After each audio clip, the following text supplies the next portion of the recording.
राजू अपनी शादी के 3 महीने बाद ही अपनी सराज पिंकी से फोन पर बातचीत करने लगा और फोन पर बातचीत करते वक्त ना जाने कब इन दोनों के बीच प्रेम प्रसंग हो गया। दोनों को पता ही नहीं चला और राजू अपने सरहद से प्यार करने लगा और धीरे धीरे सरहद भी राजू से प्यार करने लगी और फिर दोनों पूरी पूरी रात एक दूसरे के साथ मोबाइल फोन पर बातचीत करने लगे। वीडियो कॉल करते करते राजू अपनी सरहद का दीवाना हो गया और फिर दोनों एक दूसरे के साथ मिलने के लिए बेचैन होने लगे। और एक दिन ऐसा आया कि राजू की सरहद ने यानी पिंकी ने राजू को बोला कि नंदोई जी घर पे आपके साले जी नहीं हैं, तो एक दिन मौका निकाल कर आप मेरे घर आ जाइए और फिर हम दोनों पूरी रात एक दूसरे के साथ प्यार करेंगे। और फिर राजू भी समय निकाल कर अपने ससुराल पहुंच गया और फिर पिंकी का इंतजार करने लगा। रात के जब 11 बजे तो सरहद ने अपने नंदोई को फोन किया और बोली कि सास अभी जग रही है, उसके सोने के बाद मैं आ जाऊंगी, नहीं तो आप ही मेरे कमरे में आ जाइएगा। और उसके बाद करीब 2 घंटे बाद राजू अपने कमरे से उठा और फिर अपने सरहद के कमरे में पहुंच गया। और लेकिन वहां पहुंचने के बाद उसकी सरहद के पास उसकी सास बगल में लेटी हुई थी। कमरे में अंधेरा था। राजू नहीं समझ पाया कि कौन सा चारपाई सरहद का है और कौन सा चारपाई सास का है और फिर अपनी सास को ही अपनी सरहद समझकर उससे प्यार करने लगा। नमस्कार दोस्तों, स्वागत है आप सभी का हमारे एएसएन क्राइम अफेयर चैनल में। दोस्तों, एएसएन क्राइम अफेयर चैनल को आप सभी लोग सब्सक्राइब कीजिए, वीडियो को लाइक कीजिए और वीडियो को अपने दोस्तों के पास ढेर सारा शेयर भी कीजिए। दोस्तों, चढ़ती जवानी और तड़पती हुई हवस की ये कहानी कलकत्ता से सामने आई है, जहां पर राजू नाम का एक लड़का रहता था और उसकी शादी को हुए 3 महीने हो गए थे। शादी के 3 महीने बाद वो अपनी सरहद पिंकी से बातचीत करने लगा और फोन पर बातचीत करते करते इन दोनों के बीच प्रेम हो गया। और जब इन दोनों के बीच प्रेम हुआ तो राजू अपनी सरहद पिंकी से मिलने के लिए बेचैन होने लगा और पिंकी भी अपने नंदोई से मिलना चाहती थी, क्योंकि उसका पति 3 साल के लिए दुबई पैसे कमाने के लिए गया हुआ था। एक दिन पिंकी ने अपने नंदोई राजू को अपने घर बुलाया और फिर उसके साथ प्यार किया। और दूसरे दिन भी जब राजू को बुलाया तो फिर राजू अपने ससुराल पहुंच गया।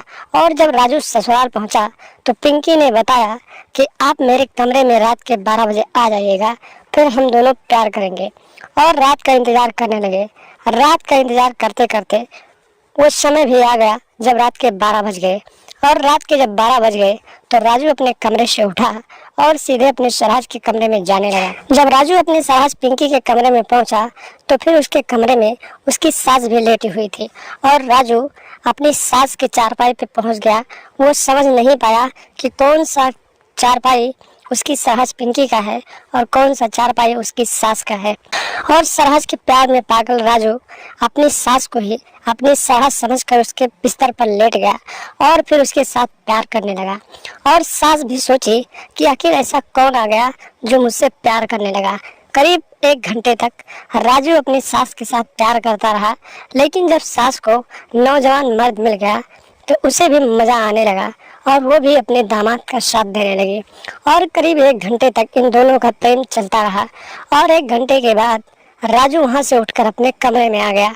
और जब सुबह हुई तो सरहद ने कहा कि आपको मैंने बताया था कि आप मेरे कमरे में आ जाइएगा, लेकिन पूरी रात मैं आपका इंतजार करती रही और आप मेरे पास नहीं आए। फिर राजू ने कहा कि मैं आया था और तुम्हारे साथ 1 घंटा प्यार किया, फिर भी तुम झूठ बोल रही हो। तो सरहद ने कहा कि आप तो मेरे पास आए ही नहीं थे। फिर राजू ने सोचा कि अगर सरहद के पास नहीं गया था तो फिर किसके पास गया था। तभी अचानक उसकी सास निकली और फिर वो राजू को देखकर मुस्कुराने लगी। जब राजू ने देखा कि उसकी सास मुस्कुरा रही है तो वो समझ गया कि रात का खेल सास के साथ हुआ है। और फिर दोनों फिर से रात का इंतजार करने लगे। और फिर राजू जो था अपनी सरहद को बोला कि आज तुम अलग चारपाई बिछा लेना और उसके बाद मैं तुम्हारे पास आ जाऊंगा। राजू अपनी सरहद के पास गया और उसका गेम बजाने लगा। जब दोनों प्यार कर रहे थे तभी अचानक सास की नींद खुली और सास ने अपनी बहू को अपने दामाद के बाहों में देख लिया। जब सास ने अपनी बहू को दामाद के बाहों में देखा तो फिर इन दोनों का विरोध करने लगी और बोली कि कल रात तुम मेरे पास आए थे तो आज मेरी बहू के साथ क्या कर रहे हो। तो फिर राजू ने कहा, कल भी मैं तुम्हारी बहू के पास ही आया था, लेकिन गलती से तुम्हारी चारपाई पे पहुंच गया और फिर तुम्हारे साथ प्यार करने लगा, और मैं तो तुम्हारी बहू से ही प्यार करता हूँ, तुम्हारे साथ प्यार नहीं कर सकता। फिर सास ने दोनों को धमकी दिया कि अगर तुम मेरे साथ प्यार नहीं करोगे तो तुम दोनों का ये खेल मैं अपने बेटे को बता दूंगी, और फिर धमकी देते हुए वहां से जाने लगी। उसके बाद राजू ने अपनी सरहद से कहा कि अगर सास ने ये सारा खेल तुम्हारे पति को बता दिया तो हम दोनों का भंडा फूट जाएगा और फिर हम दोनों बदनाम हो जाएंगे।